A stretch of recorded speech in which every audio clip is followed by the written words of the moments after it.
Hello and welcome to the Outer East Football Netball Show brought to you by Gameface. I'm Aidan Miller and once again alongside me in the studio is Steph Barkers. Good afternoon, Steph. Good afternoon, Aidan. I know that I've been so excited the last couple of weeks, but we've got trophies on the desk. Yes, we have we our do. first grand finals this weekend. We're really getting to the pointy end of the season now. Very exciting. So we are going to be at Wandon this week for the first allotment of junior grand finals. And as Steph mentioned, we do have a couple of trophies on show for the winners on Sunday. Well, coming up in this episode, we have Around the Grounds, where we bring you all the latest news from across our competition, as we always do, and we have more ones to watch. The match of the round previews this week between Narre Warren and Monbulk. We also had a couple of interviews from last week's game with Seville's Cleo, Minney and the Netball, and then Mark Cecere from the footy. Special guest Brad Keats, who is one of our netball umpires, and of course, fantasy football netball. Now, these are our final selections and our teams are done. So Stay tuned to see what our finished teams look like.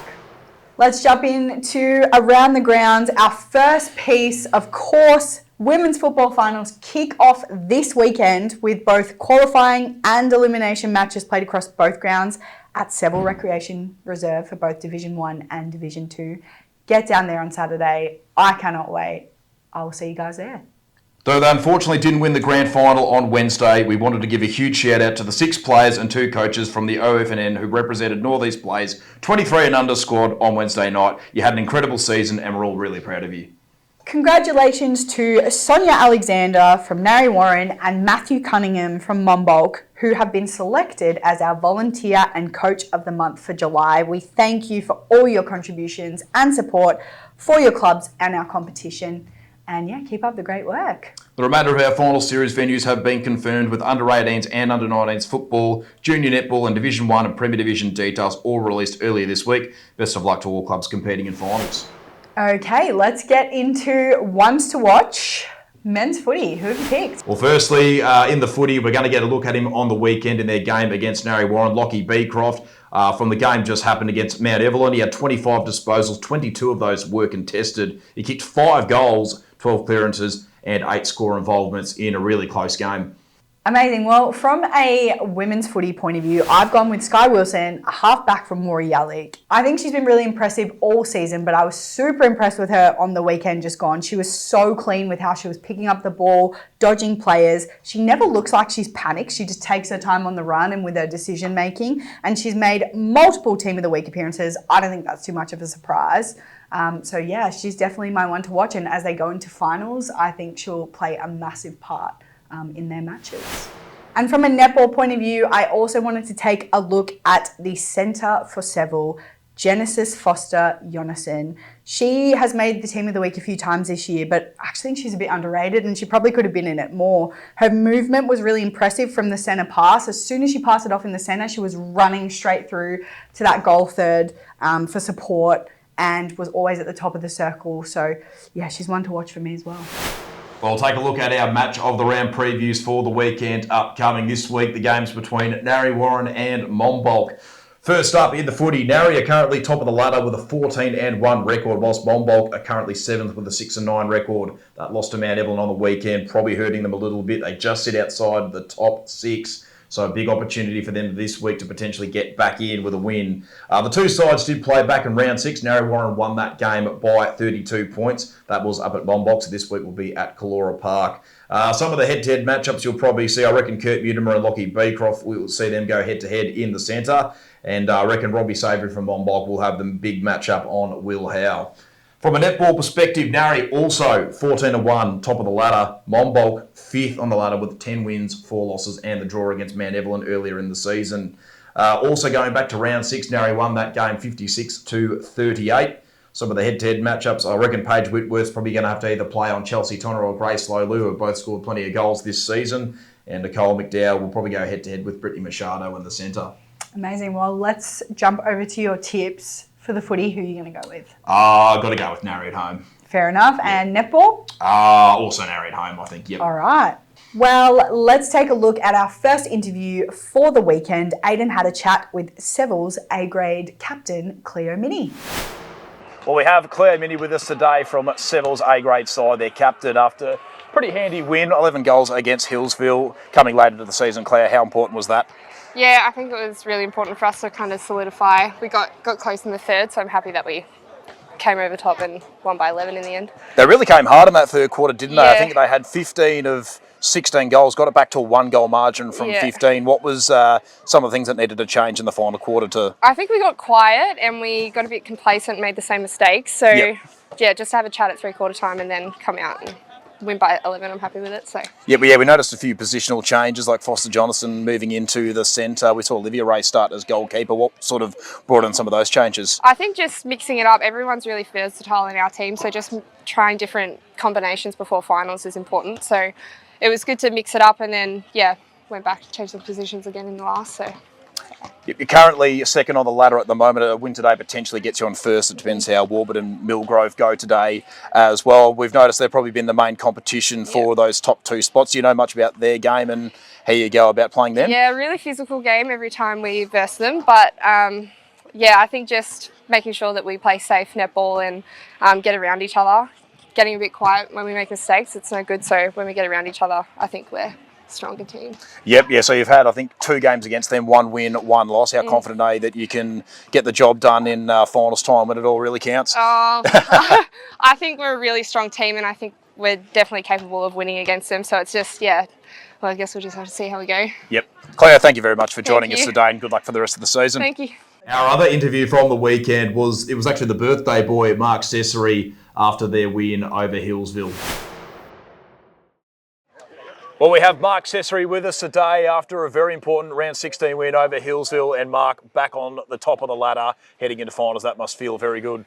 Very good. We knew we were coming up to a contest today, so and at Hillsville we played here last year, and some bad memories, and kicking us out of the finals, and that hurt. So it was good to get it on the winners list. What were some of the plans coming into today's game?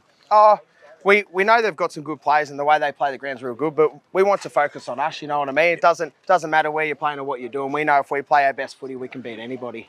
Yep. Coming into finals now, mate, that top spot, very important. What sort of are the plans now that looks like you might be able to not have to play in the first week? Look like that's good, and looking ahead, that's really good. But we'll focus on Alex, get our bodies right and all that, and we'll win that game first. And then after that, hopefully take the top spot. That'd be really good for still got a couple more to come back in, so it'll be really nice. And birthday today as well, we're being told, mate. And you did manage to sneak forward and kick a goal early days. Must also be a very good feeling to make that happen. Oh, it's nice, especially early in the piece. The legs were a bit jelly after the first 5 minutes, so otherwise I probably wouldn't have made the distance. But yeah, with Plozza and Bales out there, I still feel pretty young, so it's nice. Yep. Mark, thank you very much for joining us today, mate. Good luck for the rest of the season. Thanks, mate. Did you know that GameFace can provide game day vision for the under-19s, reserves, women's and netball teams?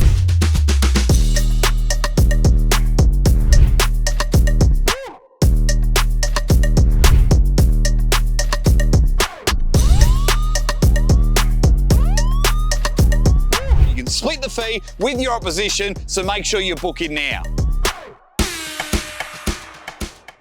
Our in-studio guest this week is going to be one of our netball umpires, Brad Keats. We're just going to have a chat with him about some of the intricacies of netball umpiring and also his progression. Brad, thank you very much for joining us in the studio today, mate. The first question I'm going to ask you is one we tend to ask a lot of our guests, but how did you first become involved with netball umpiring?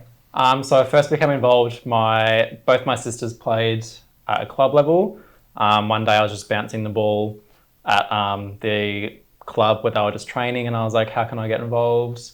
I just want to play a sport because some other sports just weren't doing it for me. Yep. And yeah, kind of fell in love with playing, had to stop playing. Yep. And then I was like, well, can still umpire, still be involved, so that was pretty good. What do you enjoy about umpiring community sport?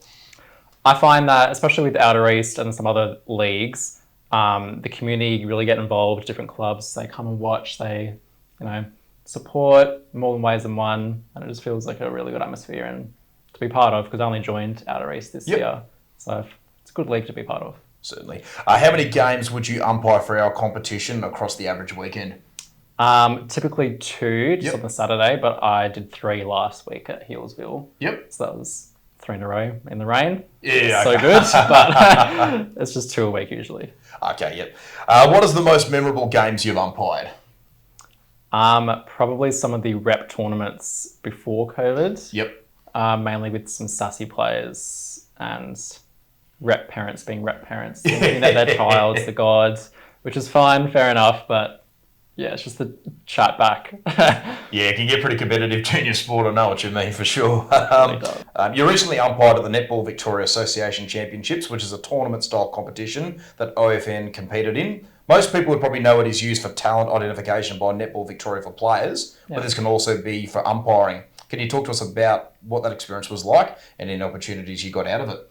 So first it was the Central East Day at Frankston, so where all the Central East, so Outer East, all the nearby competitions, they play against each other. It's more of a pool kind of style format, and each association league would send maybe 2 or 3 umpires, depending on how many teams they have in the competition.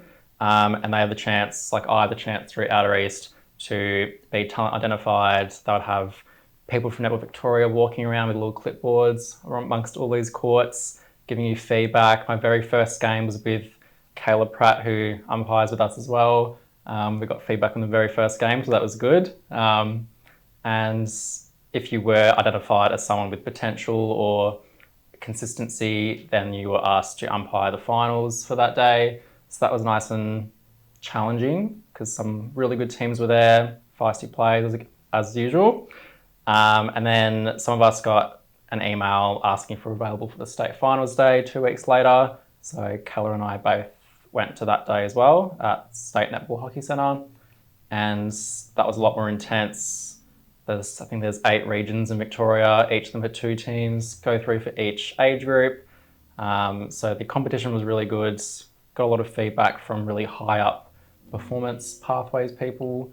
And I guess the aim would be to get to VNL umpiring level. I think Kayla probably wants the same. No, certainly.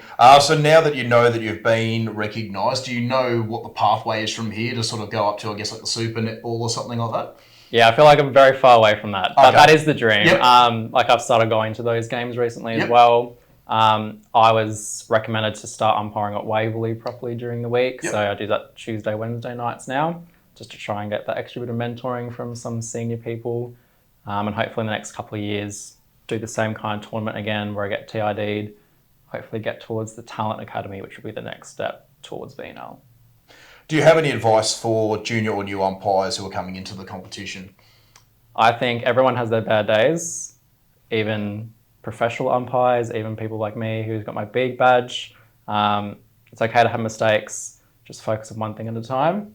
And if you chip away at those one things, it becomes less and less that you have to worry about. Yep. You feel more confident in your own shoes and your own voice. So you mentioned the B badge, which I'm sure a lot of our viewers are probably a little bit unsure of what that is. Can you just clarify what the badge is and how that works?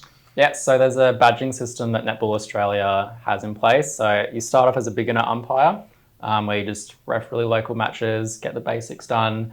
You then get tested towards a C badge, which is the first badge. There's different competency levels that you are striving to either yes or no in a little tick box. You typically have 2 or 3 testers of different badge levels sitting in a match that you are officiating at a league or maybe at a state league game. And it goes from C, B, A, AA, then the IUA, which is the International Umpire Award. So me being currently at a B, I had to go to White Horse Association to train for my B there. Had to be 15-minute quarters. And the next step for me personally would be, once I get into VNL, hopefully, would be to train towards the A badge, which has to be at the Victorian or New South Wales State League, and have 2 or 3 assessors of, I think it's AA standard, give or take. So, do you know what some of those check boxes are that you need to pass for each badge? So B's mainly about having control and game management, being able to do advantage, which is where you see something happen in the game, but it's not important enough to penalise at that moment or might impact the flow of the game and pretty much the amount of scores and goals that you get in the game. So it's just your ability to be able to do that consistently, or if there's like a blood rule or injury, being able to manage that is pretty much the different levels, the criteria. Brad, thank you so much for joining us in the studio today, mate. We really appreciate the insights into netball umpiring. I feel like it's probably a subject we haven't covered off enough, so thank you for joining us, and good luck for the rest of the season and the next couple of years. Thank you, and to you both as well. Thank you. Okay, well, this is something we've both been working on for literal months by this point. We are down to our very last selection. So we have 2 spots left on our footy teams, 1 spot left on our netball teams. Let's start with the footy. Who are your last 2 selections? Well, to finish up on the bench, first up, Lily Carlin from Alinda Ferny Creek. She's probably going to rotate through the middle, maybe rotate onto the wing as well. Just want a bit of extra pace on the ball, out of the contests, out of the stoppages. And this was caught by, actually on the weekend, was Daniel Icone. He did have the big matchup on Aaron Edwards, kept him to 1 goal. I probably did need a rotation to go into the back line, particularly as a key defender. So Daniel did steal that spot for me.